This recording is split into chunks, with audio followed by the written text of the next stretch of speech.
지난 한 주 여러분 바쁜 한 주 보내셨죠? 그 가운데 여러 가지 고민들도 있었을 거라고 생각이 됩니다. 여러분들은 한 주 동안 어떤 고민을 하고 살아가셨습니까? 제가 자주 보는 청년 한 명이 저를 만날 때마다 고민 상담을 합니다. 네, 우리 그 자매의 고민이 뭐냐면, 목사님, 저는 참 하나님과 다시 그 예전에 뜨거웠던 하나님을 향한 열정 회복하고 싶어요. 하나님을 향한 갈망을 회복하고 싶어요. 한 번씩 이제 만나서 제가 이렇게 요즘 어떤 기도 제목을 가지고 기도하냐 물어보면 항상 그 고민을 저에게 이야기를 합니다.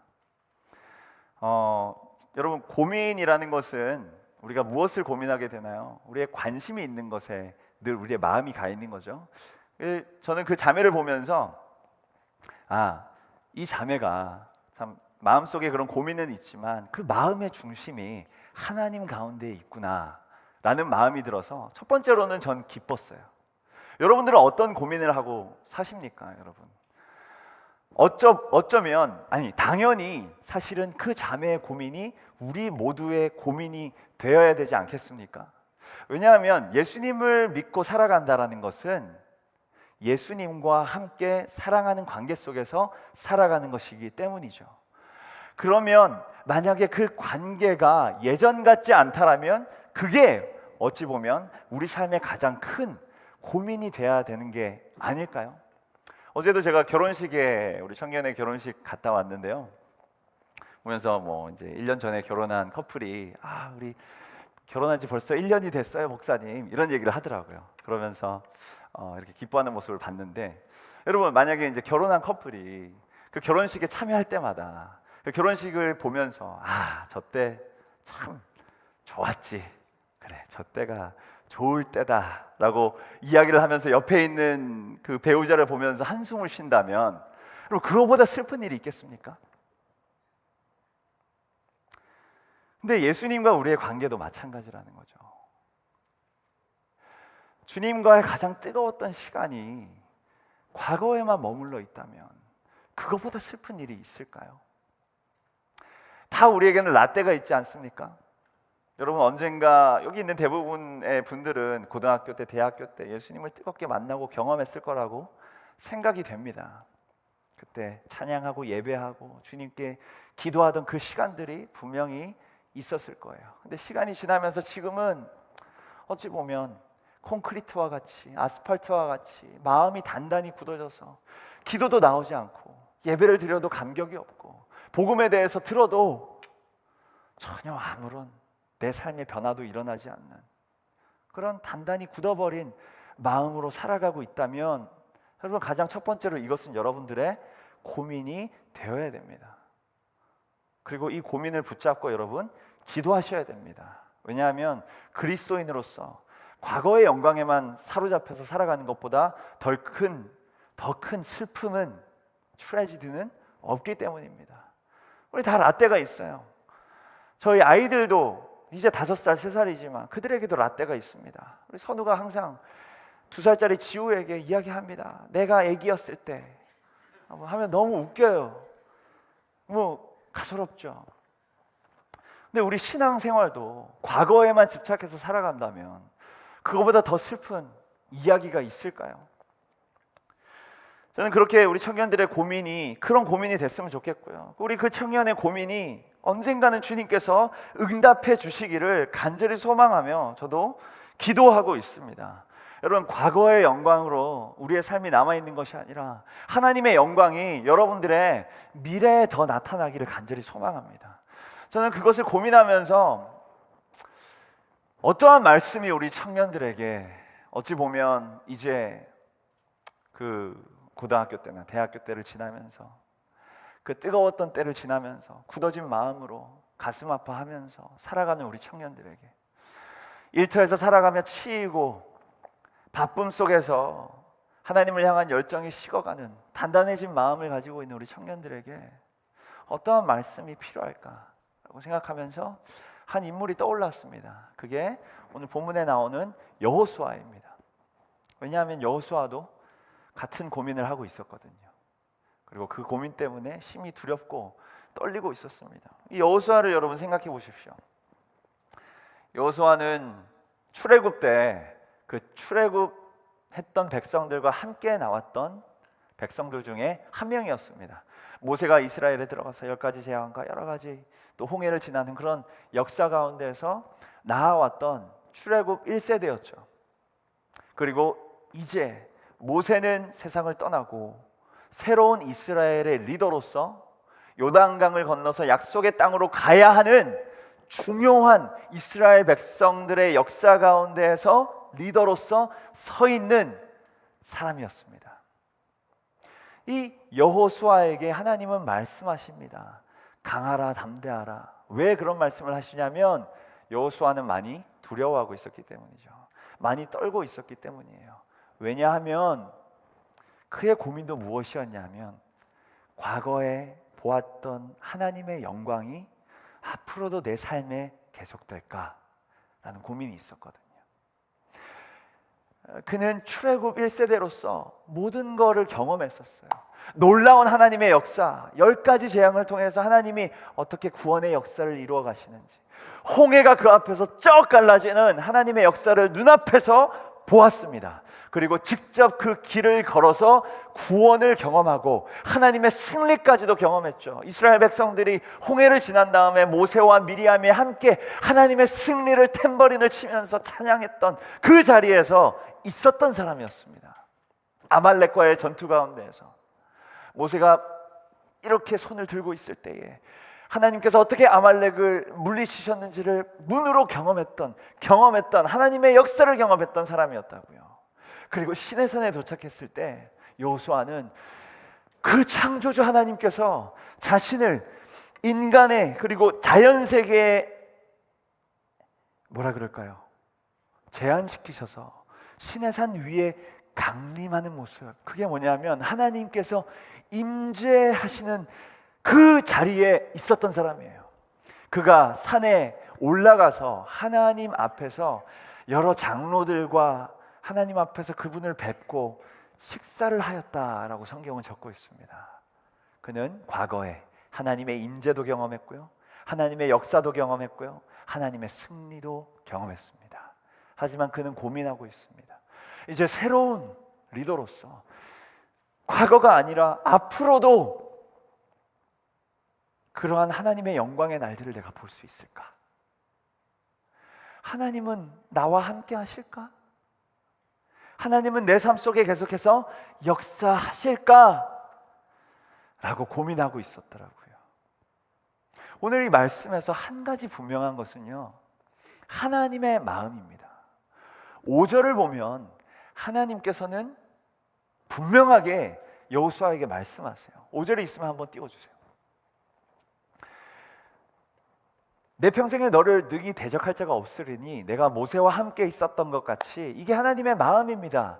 너와 함께 있을 것이고 내가 너를 떠나지 아니하고 버리지 아니할 것이라. 아멘. 하나님은 하나님의 사람을 절대 떠나지 않으십니다. 우리 주님을 믿고 따라가는 자들을 분명히 버리지 않으시고 함께 하십니다. 그 하나님께서 여러분들과도 함께 하시는 줄로 저는 분명히 믿습니다. 우리는 그 하나님의 마음을 분명히 붙들고 나아가야 된다라고요. 그리고 과거에 하나님께서 보여주셨던 그런 영광을 하나님께서는 우리와 함께 하시며 우리들에게도 나타내기를 원하십니다. 그 확신을 우리는 가지고 앞으로 또한 미래로 나아가야 될 것입니다. 그리고 저의 간절한 바람이자 또한 하나님의 마음, 오늘 말씀 가운데 분명한 것은 너의 삶 가운데에 앞으로 미래에 나의 더 큰 영광이, 하나님의 더 큰 영광이 드러나기를 우리 주님께서는 분명히 원하십니다. 저는 우리 청년들을 바라보면서 그 하나님의 마음이 전달되어졌으면 좋겠습니다.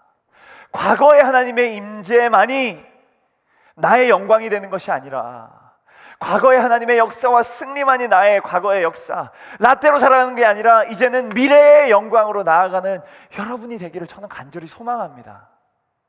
앞으로요, 제일 좋았던 날이 뒤에 있는 게 아니라 앞에 있기를, 주님과의 가장 찬란하게 빛나는 여러분들의 동행의 역사들이, 가장 강력한 하나님의 임재의 순간들이, 하나님의 가장 강력한 하나님의 역사의 순간들이, 하나님의 승리의 이야기들이 앞에 있기를 주님의 이름으로 축원합니다. 저에게도, 여러분에게도요. 그래서 저는 앞으로 여호수아 말씀을 나누면서 우리가 사실 알잖아요. 앞으로 하나님께서 얼마나 더 큰 영광을 여호수아의 삶을 통해 드러내시는지를 우리는 알고 있습니다.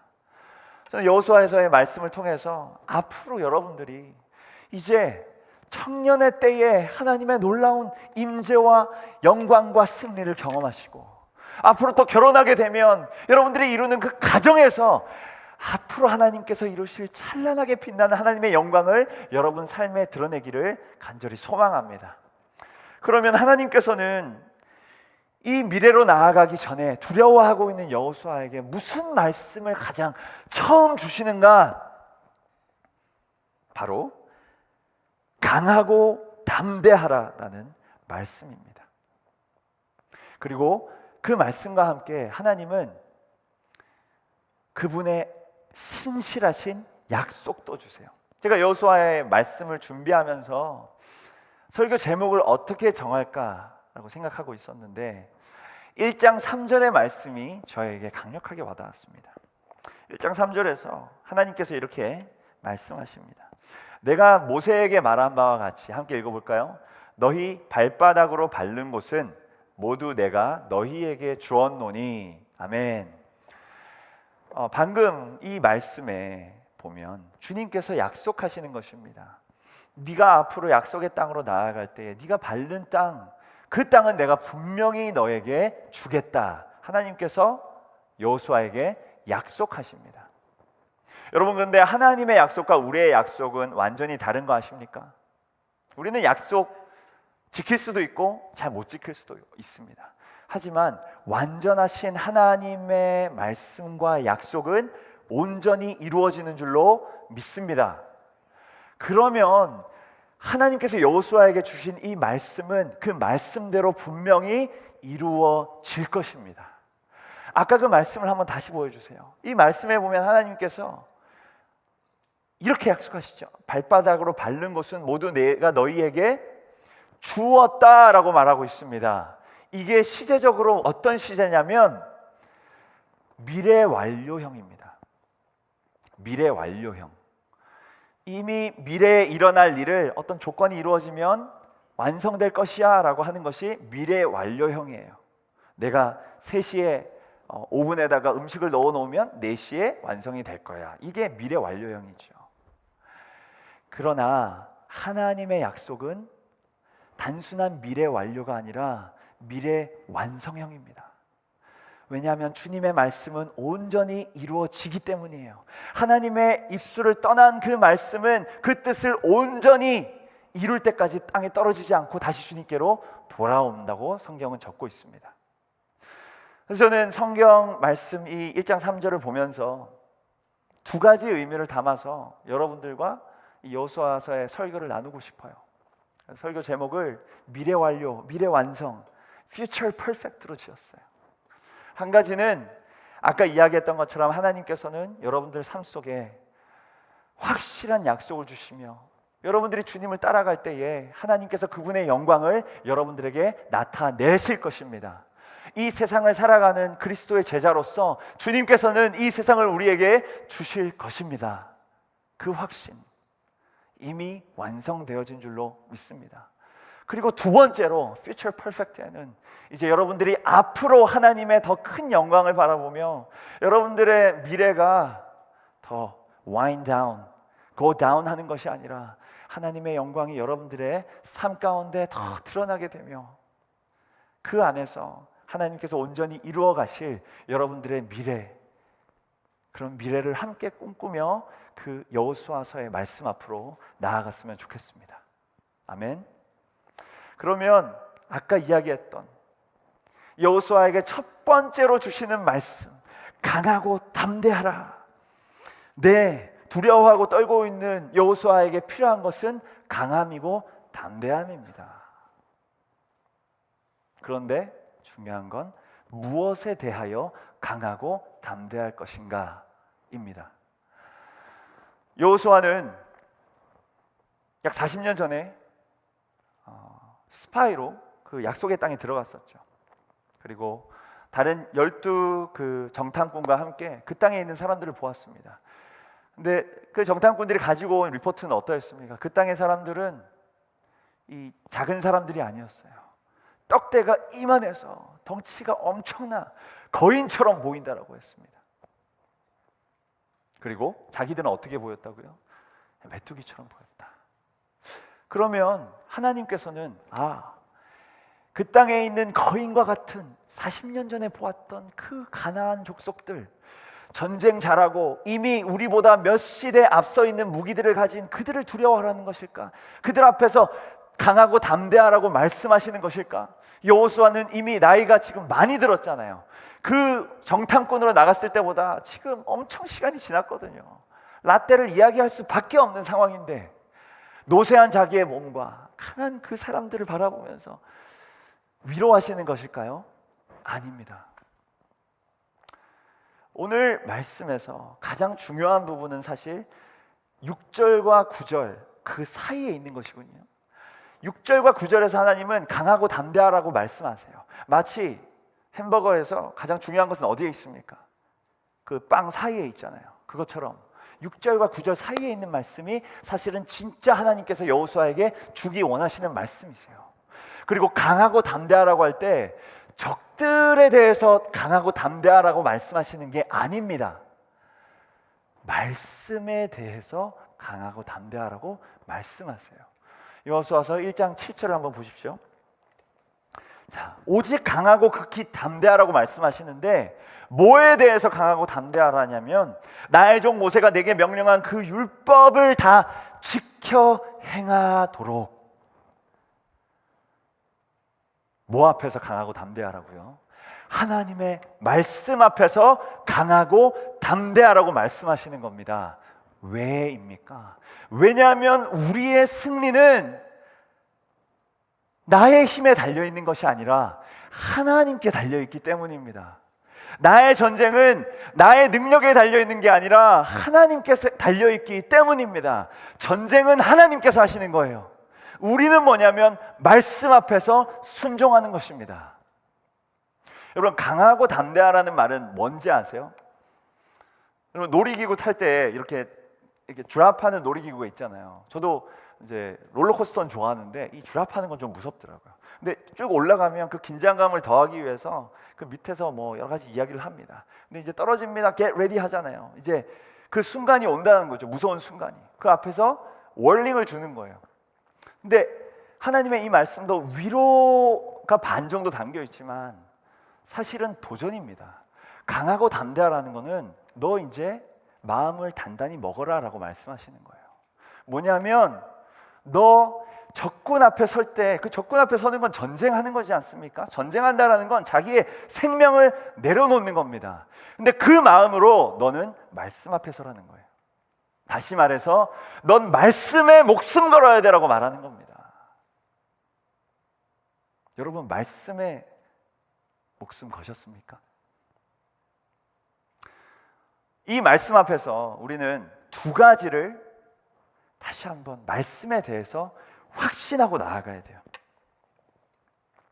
왜냐하면 이 말씀이 여러분들의 오늘 말씀에 나와 있는 것처럼 하나님과 함께하는 영광의 미래를 여는 열쇠이기 때문입니다. 우리가 그래서 말씀에 대해서 인정해야 할 두 가지가 있습니다. 함께 따라해 봅시다. 하나님의 말씀은 절대 권위. 여러분, 권위라는 것은 우리가 무엇에 어떤 것에 영향을 받느냐, 인플루언스를 받느냐라는 질문입니다. 이 세상에 여러 가지의 음성들이 있죠. 우리에게 영향을 주는. 그래서 예전에 뭐 1600년대, 700년대, 800년대 이럴 때는 철학 그리고 이성, 다시 말해서 voice of reason, 이런 것들이 우리의 삶을 이끌어가고 우리에게 영향을 주는 것들이었습니다. 그래서 칸트라든지 니체라든지 많은 철학자들이 사람들의 생각과 행동에 영향을 끼쳤었죠. 요즘은 여러분들은 어떻습니까? 누구에게 영향을 받고 있습니까? 여러분들의 삶과 생각이. 요즘은 참 성공한 사람들, 특별히 성공적으로 사람들 또는 사업을 이끌어가고 있는 사람들이 큰 영향을 끼치는 것 같아요. Voice of the success.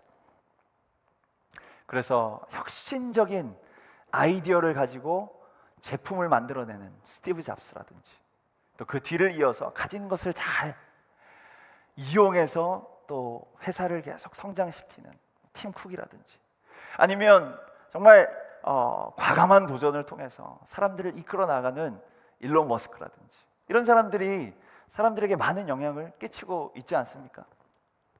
그리고 또 뭐니 해도 지금 이 포스트 모던 시대에는 다른 것보다도 voice of feeling, 나의 감정을 따라가는 사람들이 많은 것 같아요. 내가 어떻게 느끼고 내가 어떻게, 내 감정이 어떻게 나를 인도하냐에 따라서 따라가는 사람들. 여러분들은 어떠한 보이스를 따라가고 계십니까? 그리고 우리는 어떠한 보이스를 다시 한번 붙잡아야 합니까? 그것은 It's the voice of God, 하나님의 음성인 줄로 믿습니다. 우리에게 권위, 딱 한 가지 절대적 권위가 있을 수 있는 게 있다면 그것은 하나님의 말씀입니다.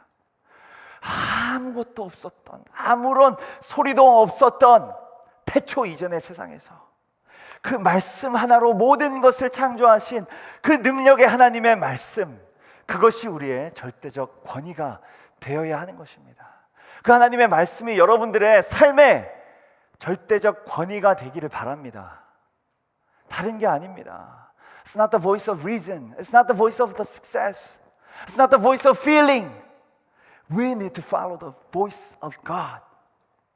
왜냐하면 하나님이 우리의 절대적 주권자이시기 때문입니다. 우리가 잘 알고 있는 종교개혁이라는 것은 마틴 루터가 상대적인 권위에 저항했던 운동입니다.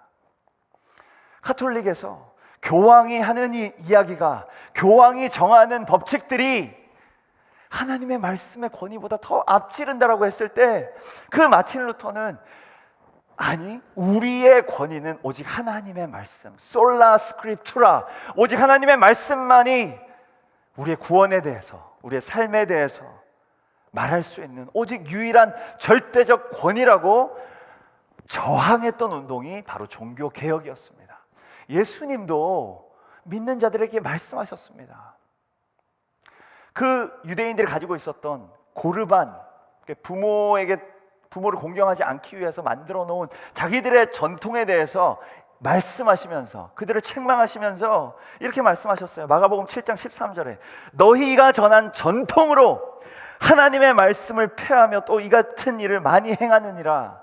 여러분, 우리는 알게 모르게 우리의 이성으로, 우리의 감정으로, 전통이라는 것이 그런 거예요. 내 생각에 맞는 거를 만들어서 그대로 살아가고 있더라고요. 이것이 우리 안에 깨어져야 됩니다. 다시 한번 말씀이 우리의 절대적인 권위가 되어야 됩니다. 그리고 그 말씀 앞에 우리는 무릎 꿇을 수 있어야 돼요. 주님께서 이렇다라고 하시면 이렇다라고 그냥 단순하게 믿고, simple and clean, 그냥 믿고 나아가야 된다는 것이죠. 절대적 권위. 두 번째로 우리가 인정해야 될 것은, 함께 따라해 봅시다. 하나님의 말씀은 절대 능력. 절대 능력.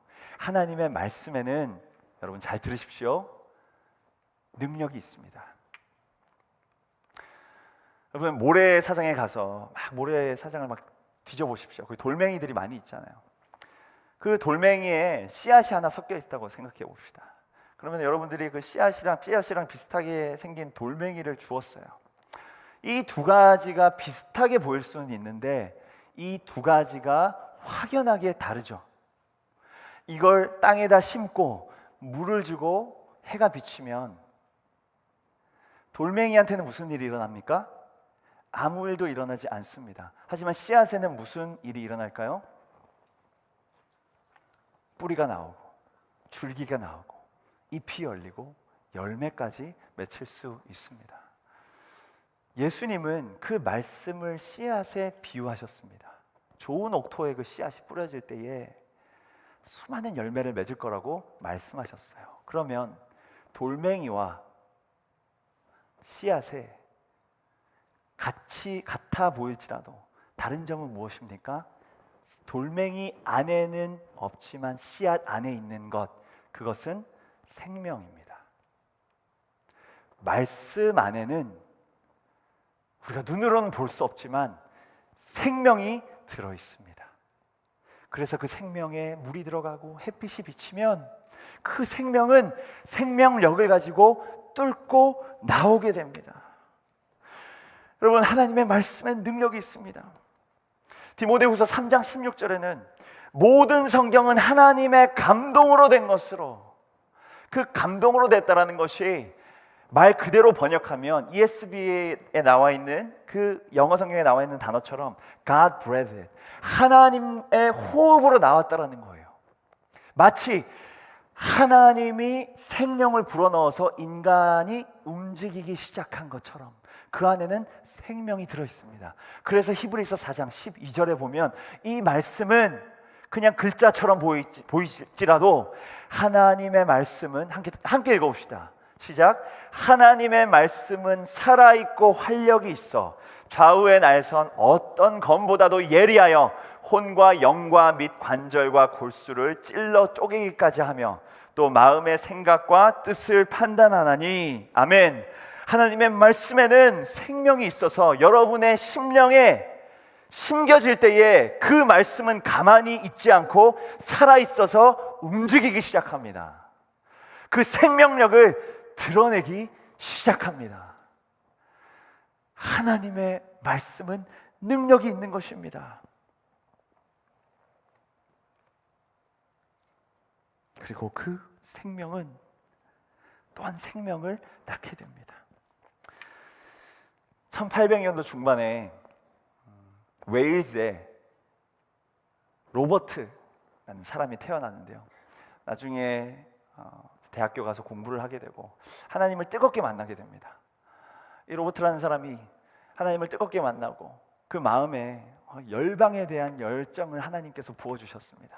내가 나가서 선교해야 되겠다. 그래서 중국을 품고 간절히 기도하며 중국의 선교사로 나아가게 됩니다. 근데 선교를 가자마자 몇 달이 지나지 않아서 이 아내가 풍토병으로 세상을 떠납니다.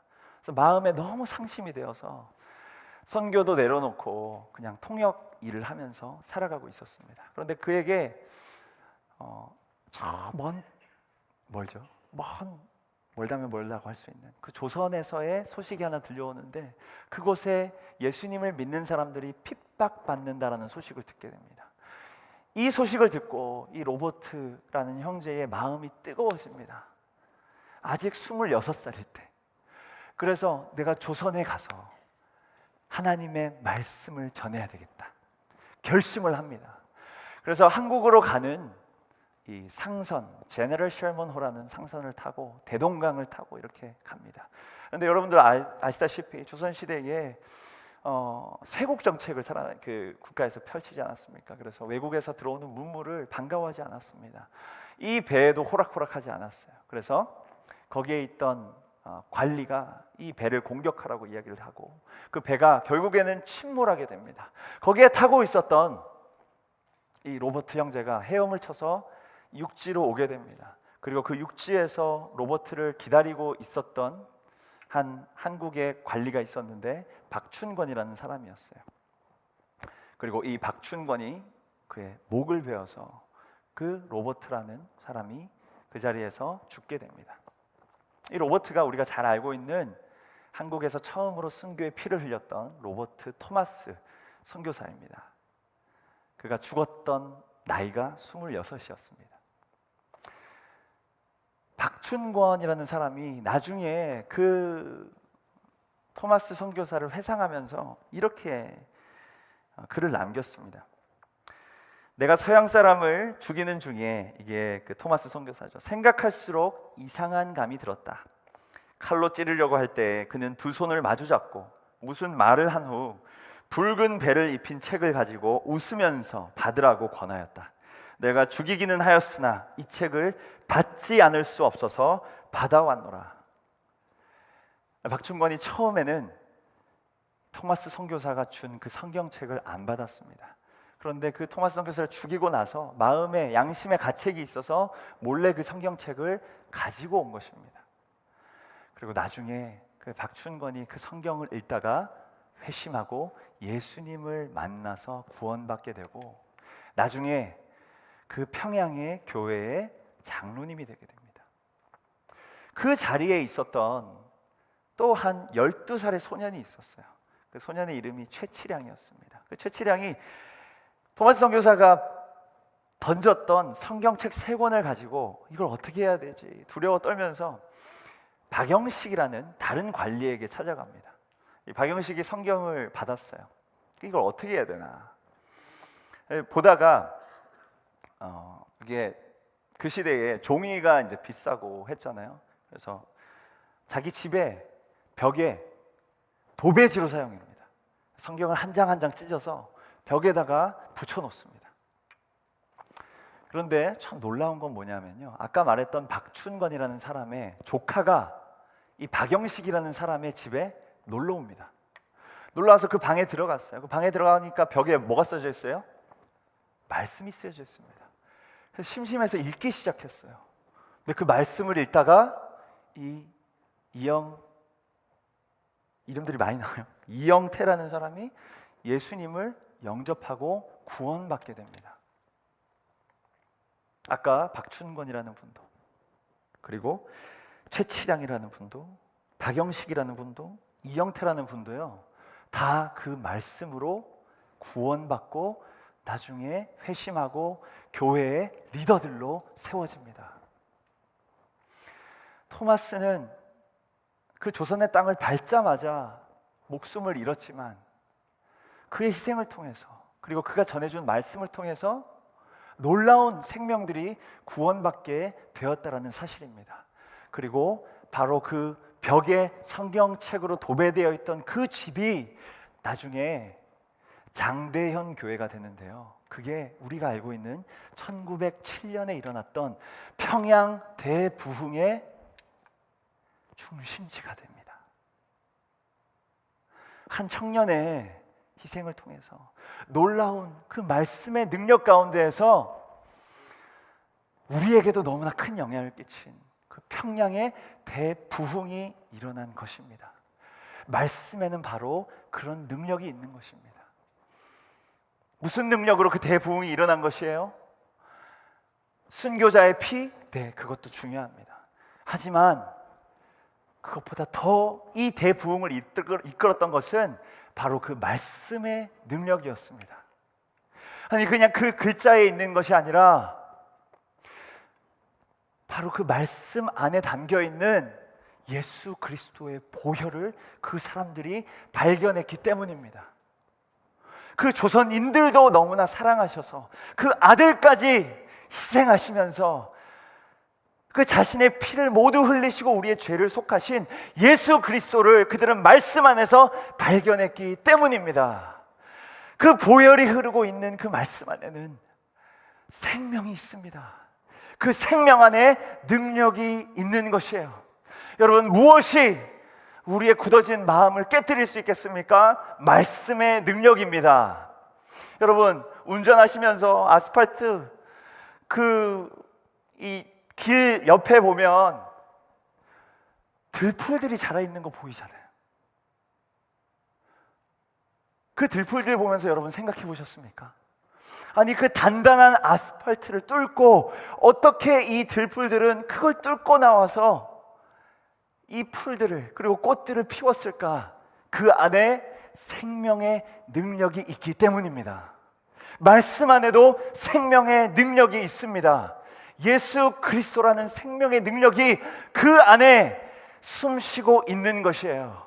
여러분, 마음이 굳어 있다면 그 굳어진 마음을 깰 수 있는 것은 말씀 안에 있는 생명의 능력입니다. 그 생명의 능력이 우리의 굳어진 마음도, 우리의 굳어지려는 마음도 깨부수고 하나님의 놀라운 영광을 향한 갈망을 다시 한번 꽃피게 할 줄로 믿습니다. 여러분, 말씀을 그래서 품으십시오. 그 말씀의 능력을 붙드십시오. 그래서 우리는 말씀의 씨앗을 뿌려야 합니다. 하나님께서 여호수아에게 강조하시는 것이 있어요.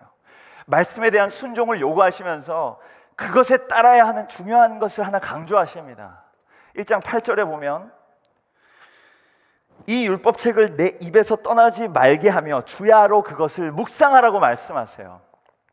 주님의 말씀에 대한 순종의 그 전에 선행되어야 되는 것이 있는데, 순종에 선행되어야 되는 것은 함께 따라해 봅시다. 청종.